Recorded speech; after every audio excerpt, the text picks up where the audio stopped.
हाँ जी, नमस्कार।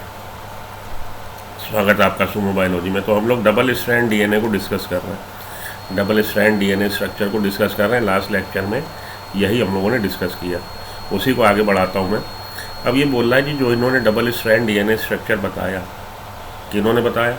वॉटसन क्रिक ने। उसकी दो हॉलमार्क, दो मुख्य बातें हैं जो बहुत विशेष बातें। One of the hallmark of their preposition, जो उन्होंने प्रपोज किया, जो उनकी बातें थी, उसमें एक उनकी जो विशेषता हॉलमार्क था, वो जो बहुत बड़ी विशेषता थी, was base pairing between two strands of polynucleotide. वो था कि दो स्ट्रैंड्स के बीच में, बेसिस के बीच में, नाइट्रोजिनस बेसिस के बीच में बेस पेयरिंग होती। तो base pairing between two strands of polynucleotide, एक तो ये हॉलमार्क था। The complementary base pairs, bases pair with each other, जो कॉम्प्लीमेंट्री बेस पेयरिंग की ए के अपोजिट हमेशा टी, सी के अपोजिट हमेशा जी, जी के अपोजिट हमेशा सी और टी के अपोजिट हमेशा ए। नाइट्रोजिनस बेसिस जो हैं ये कॉम्प्लीमेंट्री पूरक बेस पेयरिंग दिखाते हैं, तो ए के अपोजिट हमेशा टी आएगा। ये इन्होंने बता दिया। The complementary base pair with each other through hydrogen bond with purines of one and pyrimidines of other held together by hydrogen bond, कि ये जो दो स्ट्रैंड है रज्जू के, उनके नाइट्रोजिनस बेस ए और टी के बीच में कॉम्प्लीमेंट्री बेस पेयरिंग होगी।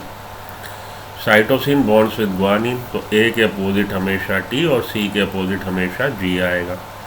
While adenine bonds with thymine, तो साइटोसिन ग्वानिन से और एडिनिन थाइमिन से बेस पेयरिंग कर रहा।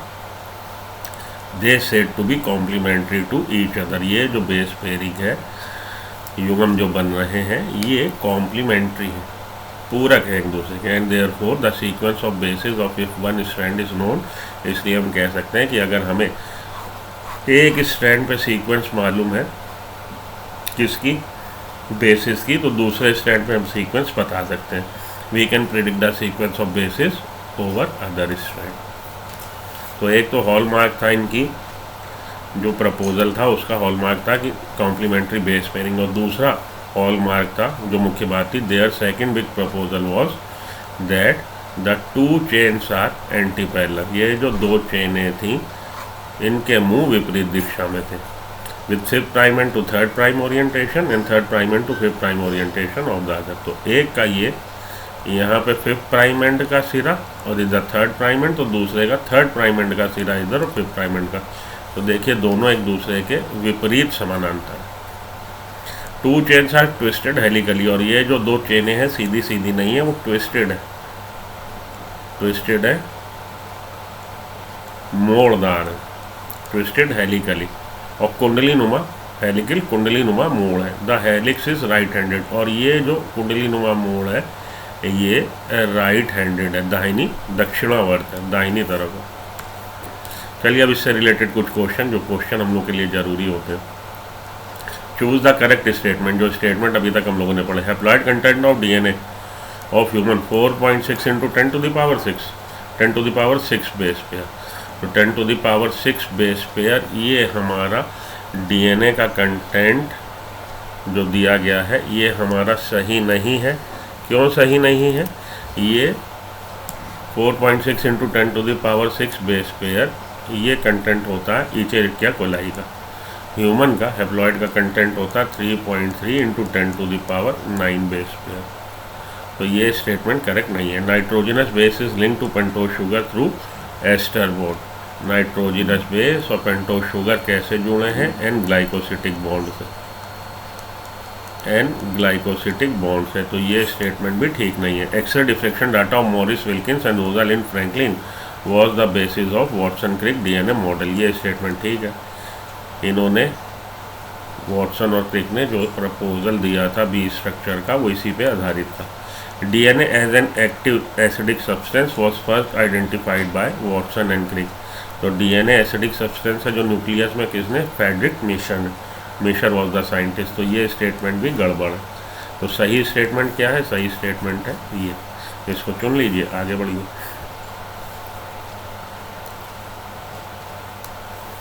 अगला है choose the incorrect statement regarding DNA structure. The pitch of the helix has रफली 10 बेस पेयर। इस बार हमको इनकरेक्ट को चुनना।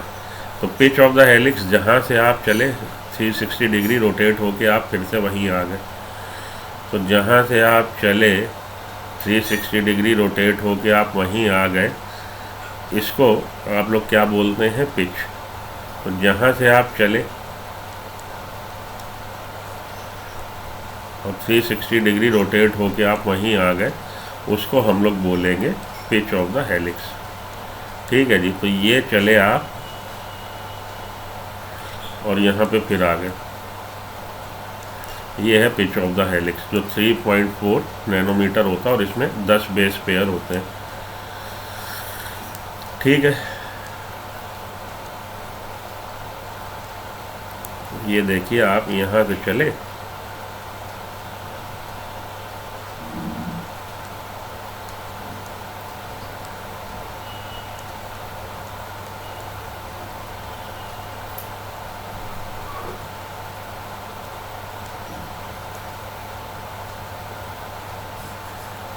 ये और ये और ये है पिच ऑफ द हेलिक्स। जहाँ से चले वापस वहीं आ गए। कितना है ये? 3.4 नैनोमीटर और इसमें 10 बेस पेयर होते हैं। Pitch of the helix has रफली 10 बेस पेयर। ठीक बात है। Each chain in DNA constitute sugar phosphate backbone. DNA की चेन में बैकबोन किसकी बनी है? ढांचा किसका बना? शुगर फॉस्फेट का। ठीक बात है। 2 chains are coiled in right handed fashion. ठीक बात है। बेस स्टैकिंग, एक के ऊपर दूसरा आधार आ रहा। डीस्टेबलाइज नहीं, बेस स्टैकिंग स्टेबलाइज, उसको स्टेबल कर रही है, स्थायित्व दे रही है। तो ये वाला इनकरेक्ट है, आपको इसको चुन लेना है। इनकरेक्ट ही चुनना था ना। चलिए आगे। What is true of Watson and Crick model of DNA? It is double helix with 10 base pair and 34 angstrom distance with each turn। हाँ, इसी को चुन लीजिए। अभी हम लोगों ने बात करी pitch of the helix 3.4 nanometer और 34 angstrom. 1 nanometer is equal to 10 angstrom. तो 3.4 नैनोमीटर पिच है, उसको हम लोग 34 एंगस्ट्रॉम भी लिख सकते हैं और उसमें 10 बेस पेयर होते हैं। 10 पेयर्स विद 3.4 डिस्टेंस नहीं, 20 बेस पेयर विद 34 नहीं, नन ऑफ द अबव नहीं। हमारा सही क्या है? सही है 10 base pair with 34 angstrom distance every turn. Which of the following is not applicable to the DNA model proposed by Watson and Crick? Watson and Crick द्वारा propose किए गए डबल हेलिक्स डीएनए मॉडल में कौन सी चीज़ applicable नहीं है? Combined many of the finding of other researchers also studying DNA such as Rosalind Franklin and Chargaff. तो इन्होंने Watson and क्रिक ने क्या किया? दूसरे रिसर्चर्स की फाइंडिंग को आधार बना के बताया है, उनको भी अपने साथ कंबाइंड किया। ठीक है जी। Show the double helix nature of the molecule. ठीक है, डबल हेलिक्स मॉडल दिखा रहा। Presented a molecule with sugar phosphate backbone on the outside and pairs bases on the inside. ठीक है जी। Diameter of the helix is 3.4 nanometre. ये इसका feature नहीं है। डायमीटर हेलिक्स का कितना है? 2 नैनोमीटर। ये 3.4 उसका पिच है, ना कि डायमीटर। तो यही वाला स्टेटमेंट जो है गड़बड़ है। तो ये इसको आप चुन लीजिए। Choose the correct statement. Haploid content of DNA nitrogenous base. ये तो हम लोग की बात हो गई, पीछे आया था, रिपीट हो गया। हटाइए इसको, आगे बढ़िए। Year 2023 would be the 70th anniversary of discovery of. 2023 में, वर्ष 2023 में 70वीं वर्षगांठ होगी। किस बात की? तो 70वीं वर्षगांठ होगी स्ट्रक्चर ऑफ डीएनए। ये इन्होंने प्रपोज किया था 1953 में। 70 साल पूरे हो जाएंगे 2023 में। तो 70वीं वर्षगांठ हम लोग मना रहे होंगे किस चीज़ की? Structure of DNA propose by Watson and Crick. 70 साल पूरे हो जाएंगे। Which of the following statement is not correct? इनमें से कौन सा स्टेटमेंट है जो करेक्ट नहीं है? According to Watson Crick model DNA exist as double helix. ठीक बात है। In which 2 strands of polynucleotide are parallel run in same direction. ये गलत है। 2 strands are antiparallel runs in opposite direction. तो अब आगे के ना पढ़िए, आप समय बचा लीजिए। हम लोग को नॉट इनकरेक्ट बताना था, नॉट इनकरेक्ट बताना था, तो ये ऑप्शन नहीं हो सकता। ये तो नॉट इनकरेक्ट बताना है ना। ये वाला हमारा इनकरेक्ट है। All types of pyrimidine are present in DNA while only one type of pyrimidine is present in RNA. Pyrimidines के सभी टाइप, पाइरिमिडीन CUT, तो U प्रेजेंट नहीं होता, ये नॉट इनकरेक्ट, ये भी इनकरेक्ट है। In a nucleic acid a phosphate moiety links the third carbon of one sugar of one nucleotide and the fifth carbon of sugar of succeeding nucleotide. Phosphate किससे जुड़ा है? Third carbon से एक sugar के और fifth carbon के another sugar से। तो ये भी विच of the following is correct, हमें इसी को चुन लेना है, नॉट इनकरेक्ट, ये नॉट इनकरेक्ट में आ रहा। It a nucleic acid the bond between the phosphate and hydroxyl group is. In a nucleic acid, the bond between phosphate and hydroxyl group of sugar is a glycosidic, glycosidic नहीं, ये हमारा ester bond. तो ये भी incorrect है, ये भी incorrect है, ये भी इनकरेक्ट है। नॉट इनकरेक्ट कौन है? नॉट इनकरेक्ट ये वाला हमारा नॉट इनकरेक्ट है। थोड़ा ट्रिकी है क्वेश्चन, लेकिन समझ में आ गई ना बात आपकी। ये करेक्ट स्टेटमेंट है, ये करेक्ट स्टेटमेंट है, ये करेक्ट स्टेटमेंट है। उन्हें पूछा है विच of the following is not incorrect, मतलब नॉट इनकरेक्ट, नॉट हटाइए, इन हटाइए। विच of the following is correct, correct क्या है? करेक्ट ये वाला। नॉट रॉन्ग का मतलब, नॉट रॉन्ग का मतलब क्या है? नॉट रॉन्ग का मतलब जो करेक्ट है, नॉट इनकरेक्ट, नॉट रॉन्ग।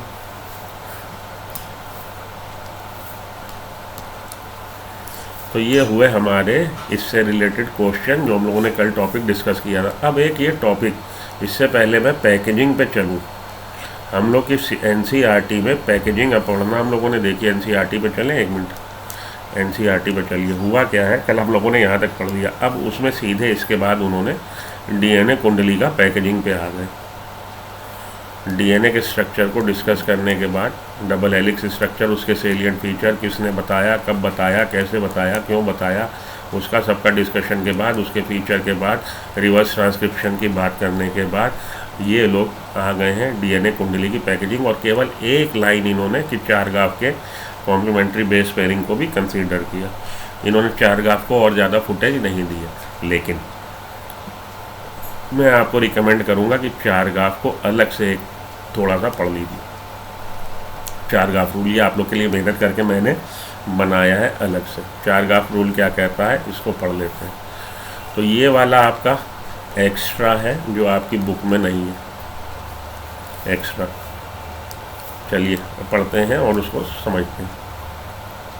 चारगाफ की फाइंडिंग क्या थी, चारगाफ के रूल क्या है? According to it, purines and pyrimidines base pair are in equal amount in a double strand DNA। Purines और पाइरिमिडीन के जो बेस पेयर हैं, जो युगल हैं, भाई प्यूरिन्स के बेस क्या है DNA में? एडिनिन और ग्वानिन। और पाइरिमिडीन के बेस किससे बनना है? पाइरिमिडीन बेस पेयर जोड़ा किसका है? पाइरिमिडीन का बेस पेयर का जोड़ा है साइटोसिन और थाइमिन। तो कह रहा है कि प्यूरिन AG का बेस पेयर, A और G ये बेस पेयर हो गया। Purine equal to cytosine and thymine. A plus G would be equal to C plus T in a double strand DNA। ये बात ध्यान में रखिएगा, डबल, एक स्ट्रैंड में नहीं, डबल स्ट्रैंड DNA में। तो A plus G is equal to C plus T, that is A plus G divided by C plus T is equal to 1। अगर ये भैया 100 तो ये भी 100, ये 80 तो ये भी 80, ये 60 तो ये भी 60।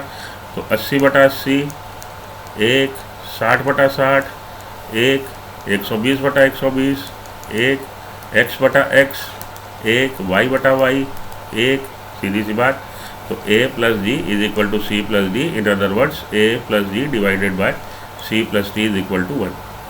चारगाफ ने बताया molar amount of adenine is always equal to the molar amount of thymine.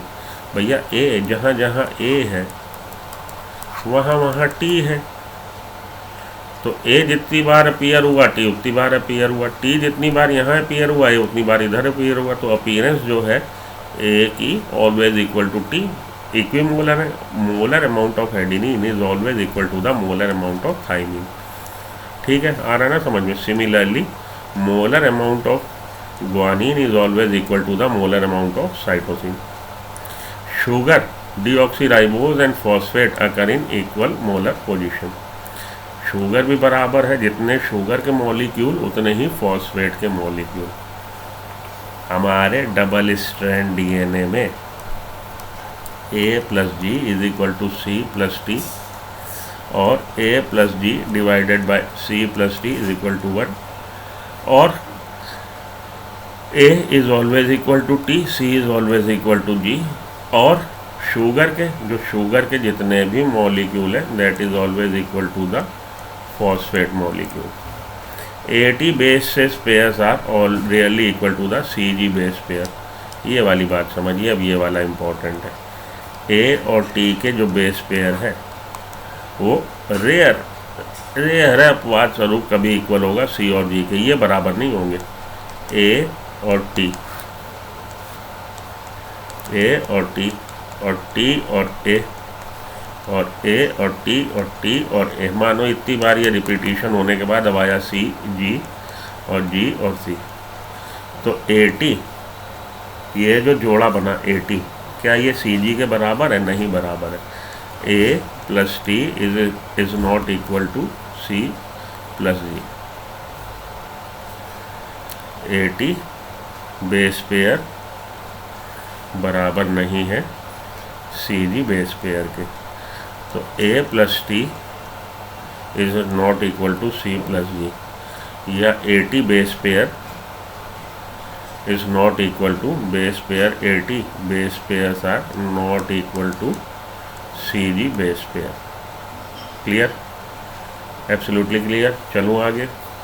तो AT ये जो बेस पेयर बने, मानो ये 100 है तो ज़रूरी नहीं AT बेस पेयर अगर 100 है तो CG बेस पेयर भी उसमें 100 हो. ये स्पीसीज स्पेसिफिक होता है. AT CG ratio species specific होता है. चलिए आगे चले.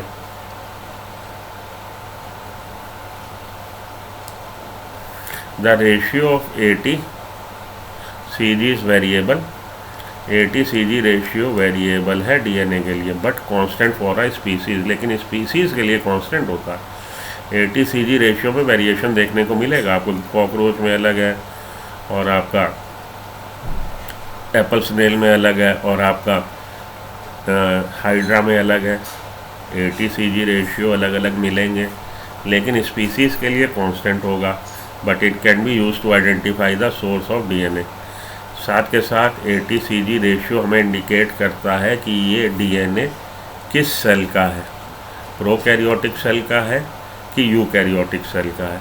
AT CG ratio if it is less than 1 AT CG ratio if it is less than 1 तब ये हमारा डीएनए किससे निकाला गया है? प्रोकैरियोटिक सेल से. और अगर AT CG ratio is more than 1 तब ये किससे निकाला गया है? तब इसका मतलब है कि ये यूकैरियोटिक सेल का है. तो यूकैरियोटिक सेल का AT CG ratio more than 1 होता है और प्रोकैरियोटिक सेल का AT CG ratio less than 1 होता है. Clear? The ratio is less than 1.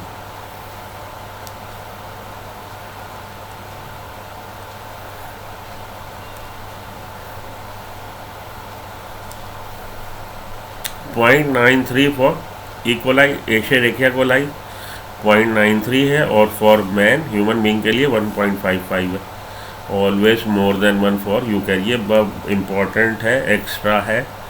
हालांकि नीट में पूछा जाए ऐसा ज़रूरी नहीं है लेकिन DPMT AFMC एम्स वगैरह में एम्स पूछा जा चुका. तो इसीलिए मैंने यहाँ पे थोड़ा सा आपको एक्स्ट्रा दिया है. वैसे मेरी कोशिश ये रहती है आपको बिल्कुल NCERT बेस पढ़ाऊँ, अलग से ना पढ़ाऊँ. लेकिन जब आप दूसरे बैंक लगाओगे तो इस तरह के क्वेश्चन वहाँ पे अपीयर हो जाते हैं तो थोड़ा सा बच्चा हिल जाता है कि ये क्या भाई. The proposition of double helix structure of DNA was revolutionary. ये अपने आप में एक क्रांतिकारी कदम था. Very soon Francis Crick propose the central dogma. और उसके बाद फ्रांसिस क्रिक ने सेंट्रल डोगमा प्रपोज किया which state that flow of genetic information occurs from DNA RNA to protein. उसने बताया कि आनुवांशिकी इन्फॉर्मेशन जो है, जानकारी, उसका बहाव होता है कैसे? डीएनए से RNA और RNA से प्रोटीन. ये कहलाता आपका central dogma. Central dogma DNA से बनेगा RNA और RNA से बनेगी protein. flow of information, genetic information occurs unidirectional from DNA to RNA, that is known as transcription, और RNA से ट्रांसलेशन से बन जाएगी प्रोटीन। तो डीएनए के पास जो आनुवांशिक जानकारी है उस जानकारी के हिसाब से बना क्या ली गई, पॉलीपेप्टाइड चेन। क्लियर? चलिए आगे।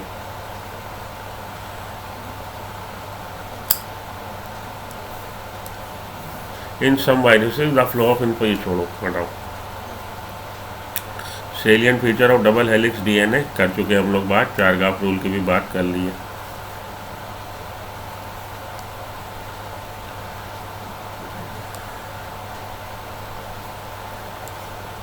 सेंट्रल डोग्मा पे आइए। सेंट्रल डोग्मा को देख लीजिए एक नज़र, जो आपकी बुक में उसने केवल एक वो बना रखा कि डीएनए पे डीएनए बना, रेप्लिकेशन, यहाँ उसने लिख रखा है रेप्लिकेशन, फिर डीएनए से बना आरएनए, ये हो गया आपका ट्रांसक्रिप्शन, और आरएनए से बन गई प्रोटीन, ये हो गया ट्रांसलेशन। तो सेंट्रल डोग्मा पढ़ते हैं। The central dogma of molecular biology is an explanation of flow of genetic information. इस बात को समझाने की कोशिश करी गई कि फ्लो ऑफ इंफॉर्मेशन कैसे होता है, कैसे ये फ्लो हो रही है, धारा बह रही है।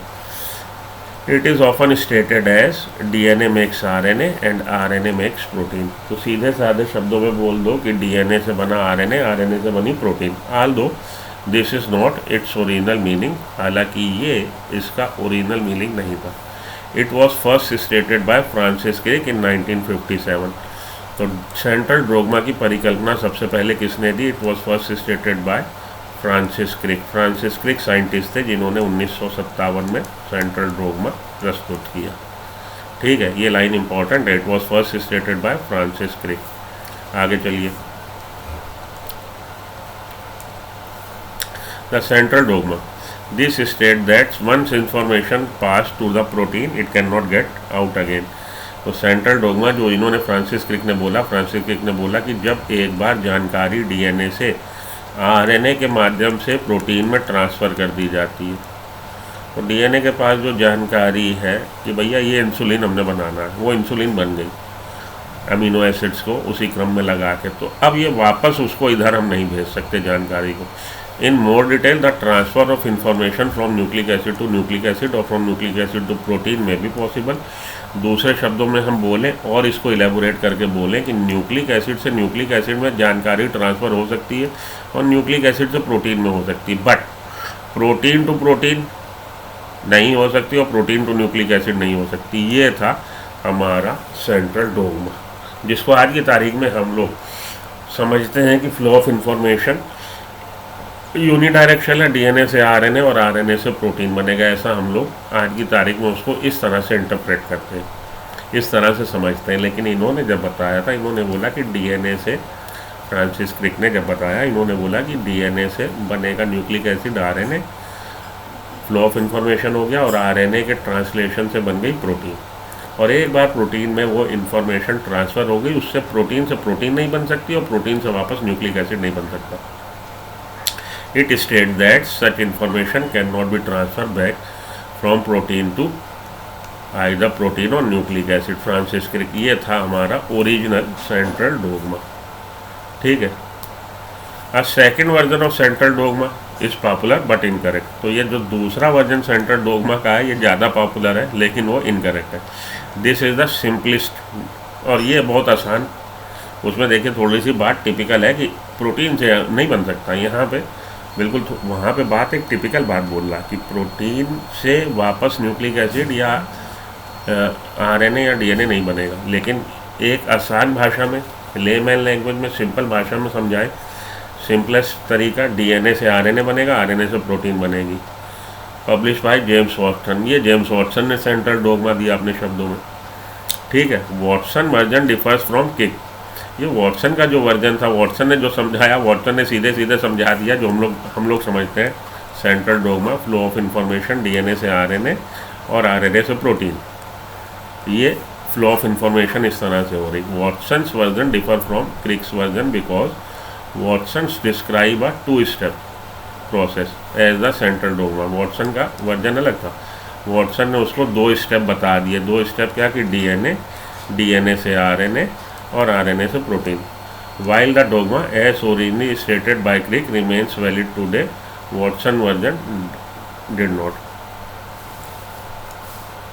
तो जो ओरिजिनल वर्जन था वो आज की तारीख में भी वैलिड है भैया, डीएनए से आरएनए और आरएनए से प्रोटीन। लेकिन आज की तारीख में आप जानते हो ना कि आरएनए से डीएनए बन सकता है, रिवर्स ट्रांसक्रिप्टेज हो सकता।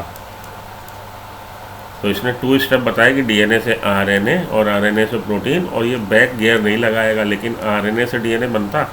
इन्होंने 2 स्टेप में बताया वॉटसन ने। और क्रिक ने क्या बताया था? क्रिक ने बताया था जब न्यूक्लिक एसिड से न्यूक्लिक एसिड बनेगा और न्यूक्लिक एसिड से जब प्रोटीन बन जाएगी, तो इन्फॉर्मेशन प्रोटीन तक आने के बाद उसने बोला प्रोटीन से वापस न्यूक्लिक एसिड नहीं बनेगा और प्रोटीन से प्रोटीन नहीं बनेगी। तो ये बात तो आज भी सच है ना। ये थोड़ा सा टिपिकल बात है, जो फ़र्क है दोनों में।